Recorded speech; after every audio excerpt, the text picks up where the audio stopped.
Me atrevo a decir que pudiera estar a la par en cuanto a los dos modelos.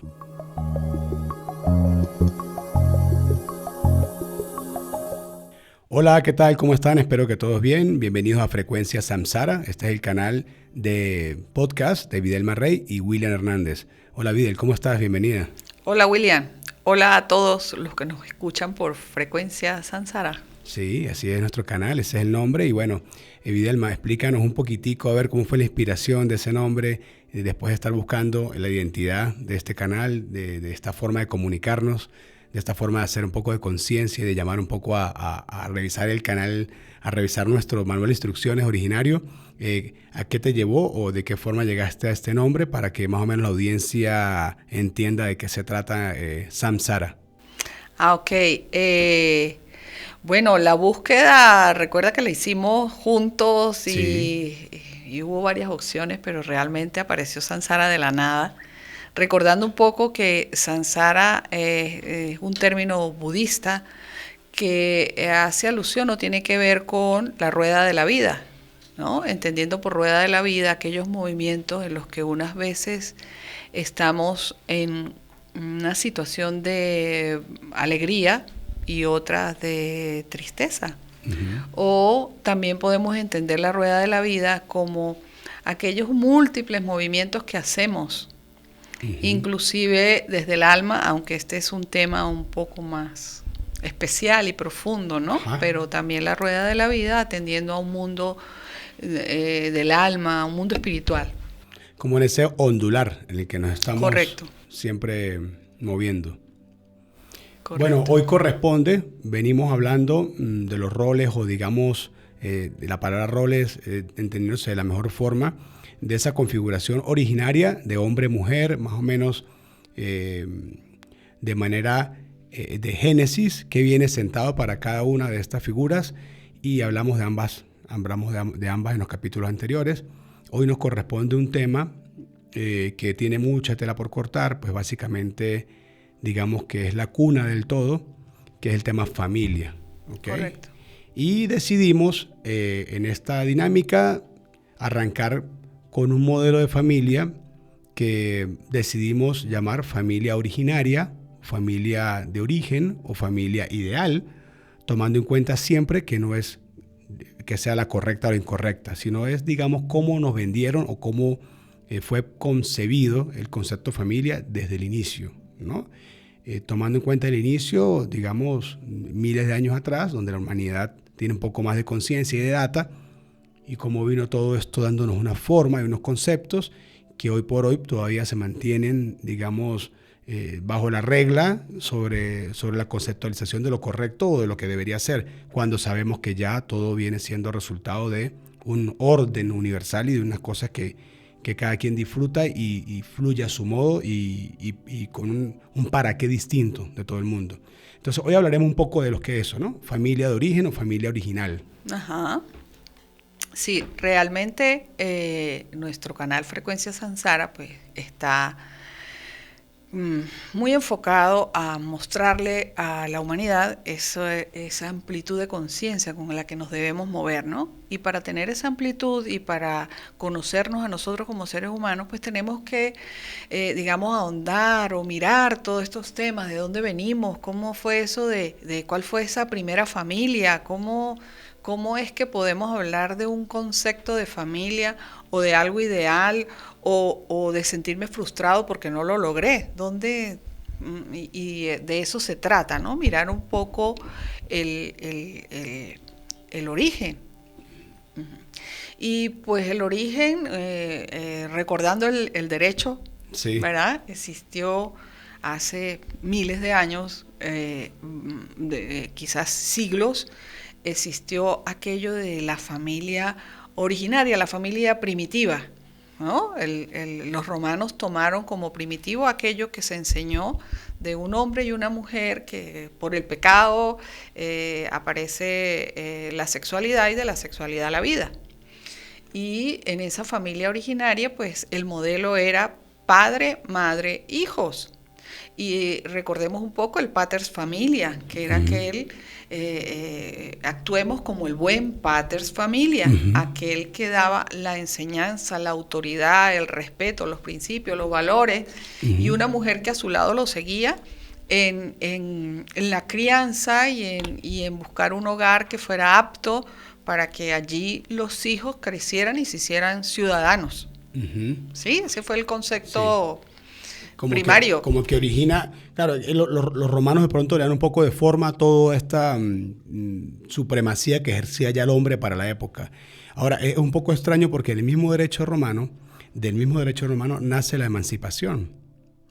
Y bueno, como abogados, yo alguna formación, bueno, soy graduado de leyes, pero de lo que me recuerdo de mis aulas de clase, en aquella época de derecho romano, no sé si se mantiene en la actualidad, pero recuerdo que la mujer podía emanciparse más joven que el hombre, porque se tenía que la mujer maduraba más rápido que el hombre, o sea que tenía como aquellas facultades más desarrolladas para la toma de decisiones y todas estas cosas, la madurez.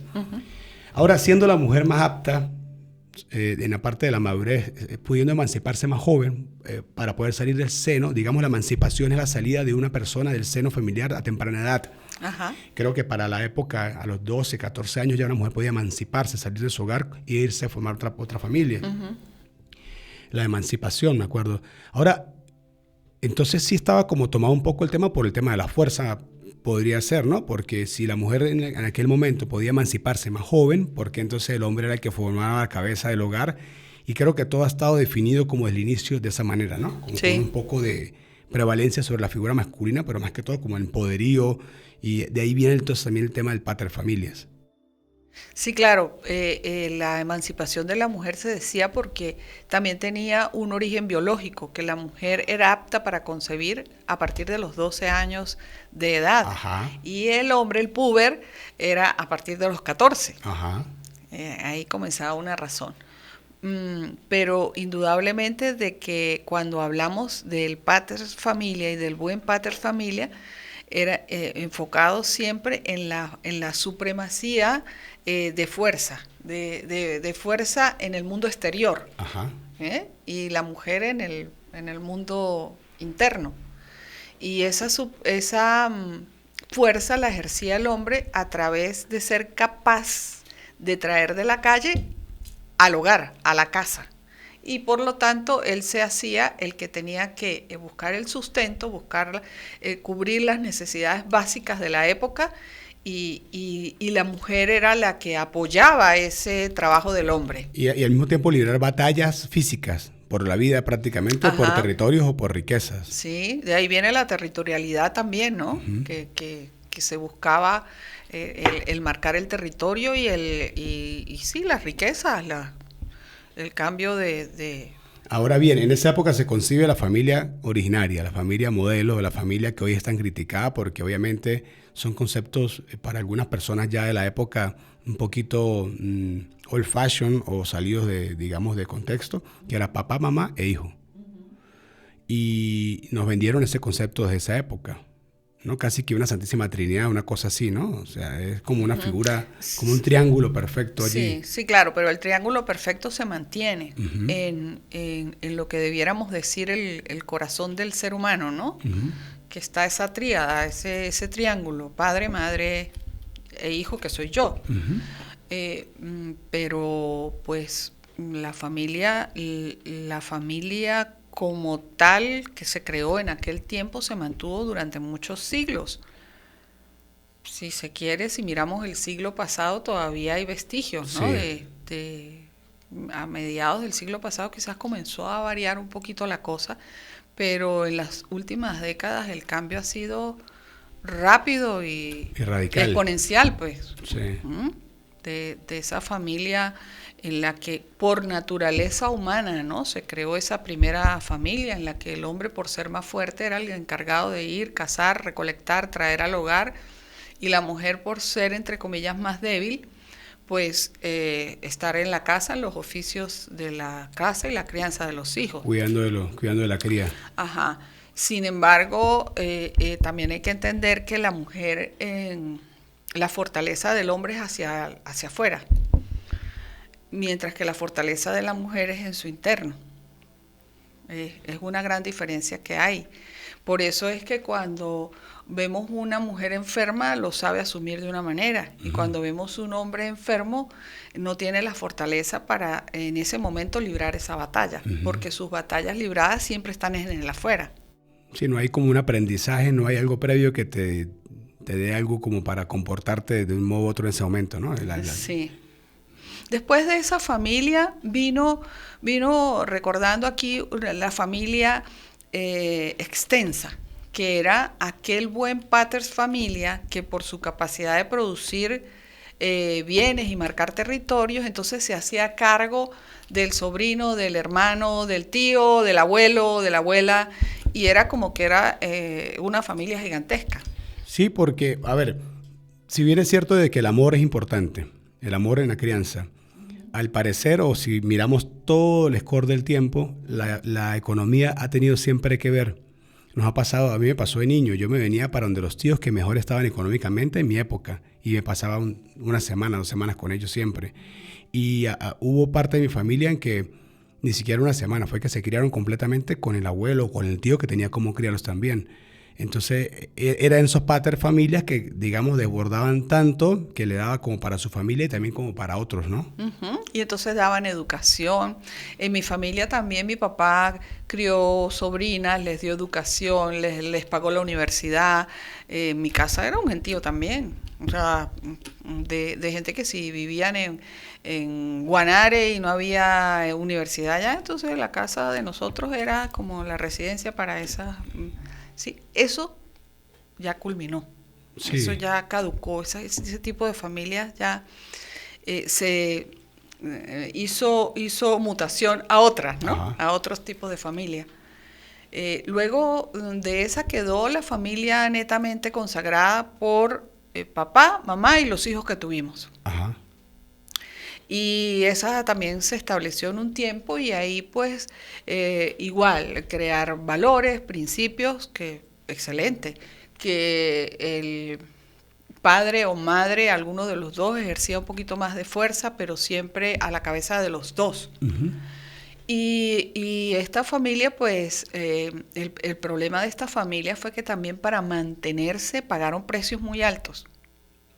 Para no sentirse tildados de fracaso o de que no supiste mantener un hogar o que no supiste estar con una familia, entonces se mantenían allí a costa de lo que pudieran estar sintiendo o pensando. Ahora, axiológicamente, en el tema de los valores, ¿por qué era tan estricto en una época mantenerse así? O sea, son cosas que generaciones de hoy no entienden. ¿Por qué era tan restrictivo pensar algo distinto? ¿Y por qué era tan juzgado de pronto jugársela y separarse y una mujer arrancar con su muchacho hace 100 años y hacer su vida por aparte? Era tildada prácticamente de hereje para la época. Sí, sí. Bueno, quizás por eso, ¿no? El hombre también... ¿El tema católico tuvo mucho que ver? Las religiones tuvieron que ver. Las religiones en general, claro. Las religiones en general. Y el hombre también, si lo miramos desde el punto de vista de las religiones, todas las religiones son dominadas por el hombre. Sí. ¿En cuál sean líderes las mujeres? Quizás hasta ahora eso está comenzando a tener un cambio. Pero muy poco. Pero realmente las religiones han sido todas lideradas por el masculino. Por el sexo masculino. Correcto. Entonces, de eso mismo se originó, de que se sentía que el hombre que no lo hacía bien, pues iba a ser acusado, o él se podía sentir en fracaso, ¿no? Y la mujer igual. O sea, tenemos que estar unidos para mantener una apariencia, y también en el fondo se creía que era la mejor manera de tener hijos buenos. De criar personas buenas para el futuro. De criar esos hombres de bien. La frase era, te estoy criando para que seas hombre o mujer de bien.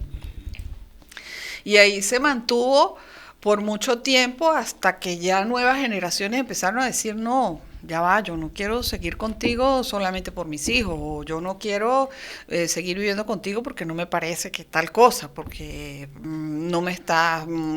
Porque se percataron estas generaciones de que se ganaban unas cosas, pero también se perdían otras cuantas, ¿no? O se dejaban de vivir otras cuantas cosas, ¿no? Eso es correcto. Entonces, ciertamente, durante toda la humanidad, sí es verdad, ha existido papá, mamá, ha existido la figura de hijo, y siempre en la psiquis de la humanidad está que lo correcto es que estemos juntos para dar esos hombres de bien, ¿no? Uh-huh. Esas frases fueron rodando a través de los años. Sin embargo, hoy en día, pues sí ha habido un movimiento demasiado diferente, que no es ni bueno ni malo, ojo, como lo dijiste en un principio, aquí no se trata de juzgar si es algo correcto o incorrecto, sino miremos lo neutro y cada quien hará su propia... Sí, es un tema de apreciación, ¿no? Dejar un Sí. poco de lado la expectativa y el juicio para solamente apreciar. Porque evidentemente ya no es como antes. Y exigirlo, digamos, tú lo puedes vivir, puedes formar tu familia, una familia originaria, una familia modelo, una familia ideal, como queramos llamarlo, pero ya no es el requisito para crear personas de bien, ya no es el requisito para figurar socialmente, ya no es el requisito para figurar económicamente, porque también hay otra cosa, hay gente que tiene ligada, que si no tiene una pareja ideal con una familia de cuadro, no puede ir a, no sé, a una institución bancaria a presentar un proyecto empresarial. Eso pasaba hasta hace poquito. Uh-huh. Y eso ha venido también desmantelándose poco a poco porque evidentemente la sociedad se ha percatado de que hay otras formas de generar personas de bien, hacer proyectos de bien, hacer una buena vida, no interferir en el libre albedrío de los demás y no estar echando por ahí bromas a las otras personas. Entonces es allí donde pasamos al otro punto y que tenemos que hablar seguramente en otro capítulo, que es un poco de cómo fue esa transición entre la familia origen, modelo, originaria, a la familia resultado, ¿no? Que es lo que hoy por hoy, me atrevo a decir que pudiera estar a la par en cuanto a los dos modelos. Si la gente decidió, si bien originariamente se necesita de hombre y mujer para poder, mediante la sexualidad o un acto de copulación, trascender y sacar otros seres, ya no es necesario criarlos ni mantenerse así durante toda la vida, ¿no? Y ni siquiera a hacer los hijos de esa manera, ¿no? Y ni siquiera, porque estoy siendo el modelo más tradicional sin meter la tecnología aquí a jugar. Uh-huh. Sí. Es decir, ya todo cambió, todo se transformó para bien, ¿no? Al fin y al cabo todo evoluciona, todo esto es evolución. Toda evolución es perfecta. Toda evolución es perfecta porque quiere decir que el ser humano va pensando nuevas cosas, va sintiendo nuevas cosas y va actuando diferente. Uh-huh. Y entre esas cosas, pues generalmente lo que el ser humano anda buscando es lo contrario a la represión, o todo lo que significó dolor, o todo lo que significó resistencia, represión. Entonces sale al escenario como ya eso no lo quiero más y lo voy a hacer a mi modo, aunque sea totalmente diferente. Y eso es el resultado. Esas son todas las familias resultados de las que podemos hacer un análisis bien interesante Sí, y se abordó de esta manera por dar un orden, no por el nivel de importancia, sino por dar un orden lógico. Hablamos primero de este tipo de familia originaria y luego vamos a ir detallando paso a paso cómo ha ido evolucionando todo esto para no dejar a nadie por fuera y que todos sintamos lo que queremos en este canal, que es la inclusión, el entender también cómo ha sido nuestro andar hasta hoy para vivir menos en drama, menos en dolor, menos en angustia, uh-huh, menos en miedo y más tranquilos, solamente apreciando, ¿no? Sí, queriéndonos. Y para querernos, pues el autoconocimiento tiene que ser la bandera. Conocerme. ¿Y cómo me conozco a través de todo esto? Porque cuando me pongo a reflexionar sobre cómo, mi familia sé que es esto, pero y cuando hacemos un análisis de verdad de cómo venimos, pues podemos dar gracias de dónde estamos. De dónde estamos y lo que queda es sentirme muy bien en donde estoy. Sí, entendiendo que las cosas no nos pasan a nosotros, sino que pasan para nosotros. Y nuestro deber es transformar y evolucionar, así como el mundo va evolucionado, ¿no? Estar al ritmo del mundo y del universo. Uh-huh. Así que bueno, esto fue Frecuencia Samsara, el canal de podcast de Videlma Rey y William Hernández, y este capítulo lo dedicamos al tema de la familia en su origen. Así que Videlma, muchísimas gracias. A ti, William, y a todo el equipo. A todo el equipo presente. A todo el equipo de Frecuencia Sansara, que tiene una vibra increíble. Perfecto. Bueno, entonces nos vemos en un próximo capítulo. Excelente. Gracias.